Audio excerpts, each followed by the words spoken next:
There's just something about an election campaign that really brings people together. You're a disgrace! You are a disgrace! Okay, not all people, but these guys, I mean, kumbaya. Well, yes, but this is about, of course, Sorry,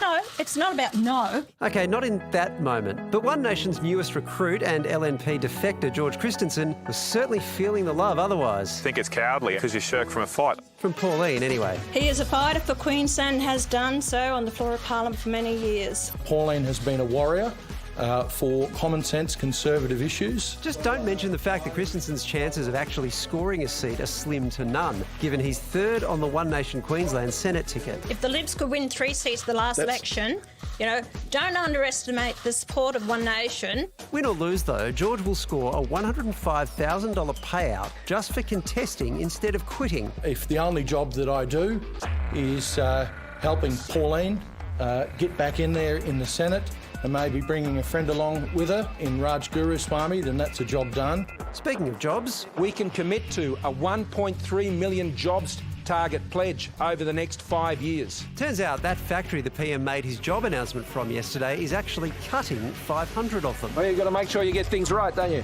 Yeah. 100%. Morrison today touring Western Sydney, When I see you on TV, I'm so stressed and I feel sorry for you. while the Greens spruiked their plan for Medicare-covered dental. We'll make Clive Palmer pay more tax so that you can fix your teeth. And Anthony Albanese got the rock star treatment,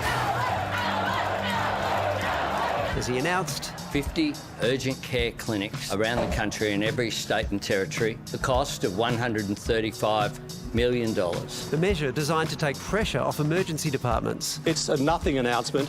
It's not major. Hospitals have been knocked out and rebuilt with half the beds. Our health system needs more funding. Not exactly the rock star reception Labor would have been hoping for.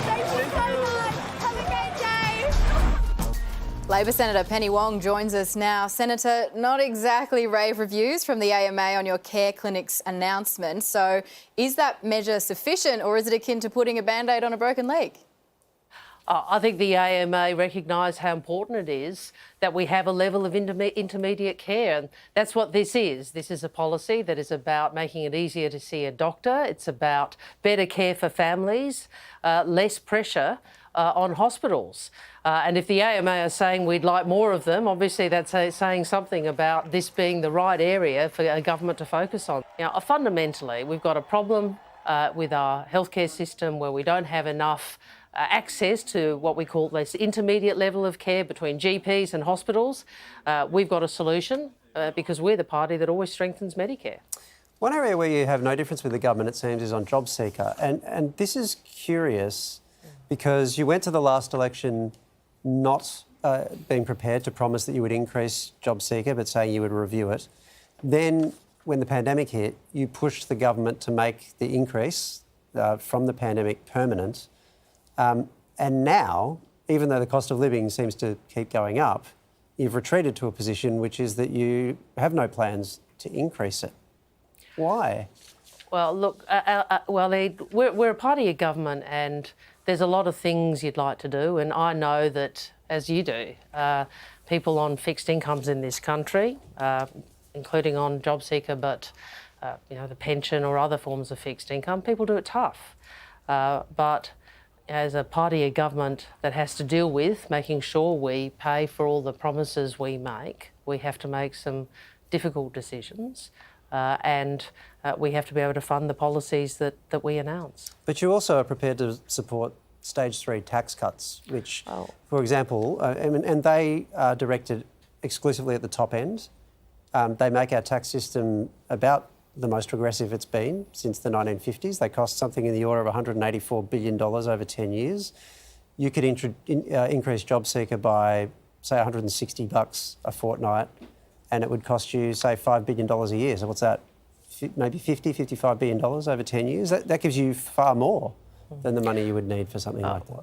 Well, those tax cuts are legislated, and we've made a commitment to honour that legislation, to honour those tax cuts. But you also supported that legislation. So it's not as though that was no, that's actually no. Hang on, Waleed, because I was there in the Senate, and remember there were a number of different times where first the bill came through. we made some amendments which we weren't able to achieve. But look, what I want to say is this. We recognise that cost of living is really biting, and it's biting across a whole range of income levels.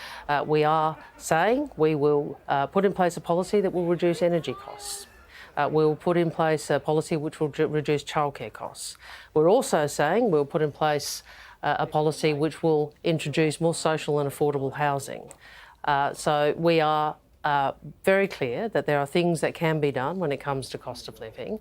We're focused on doing that. I appreciate that people are disappointed, but on this, we've made our position clear. Penny, can you sympathise with people who are on JobSeeker who maybe feel that their vote isn't as important as others? I don't just sympathise with them for that reason. I sympathise with them and other Australians on fixed incomes because, it's pretty tough going. I understand that. I think all of us understand that.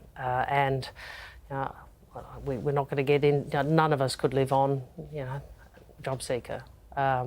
We all would spend more per day than people on JobSeeker have. So, I acknowledge it. Ultimately, in government, you have to make these choices. Well, in government, you've also got to answer a lot of questions. And Greens leader Adam Bandt today hit back at election gotcha questions like the one that stumped Anthony Albanese. Let's take a quick look. What's the current WPI? Well, Google it, mate. Should Google it, mate, become a legitimate response to these types of questions? I had an event today where I was talking to a number of people, and the discussion was around the distance between where present company accepted, of course, but where most of the media and the political debate is and where most Australians are and what they're talking about. The debate and the discussion isn't where a lot of the media focus is. So gotcha questions are part of life. We'll get some wrong, we'll get some right. Well, this is a little bit awkward, Penny, because we are news delivered differently. I'm going to warn you. I've got a gotcha question for you now. Are you ready for your gotcha question? I'm at least letting you know. Okay. Penny Wong, how much does a kilo of anchovies cost at Coles in Adelaide? Well, I want to know, apart from restaurants, who buys anchovies by the kilo? That's pretty impressive. That's actually the bigger... And if you're doing that, mate, I'm impressed. You're on the money, actually, Penny, because you need to buy 10 100-gram jars to get to a kilo, and that will cost you roughly, Penny? OK, failure.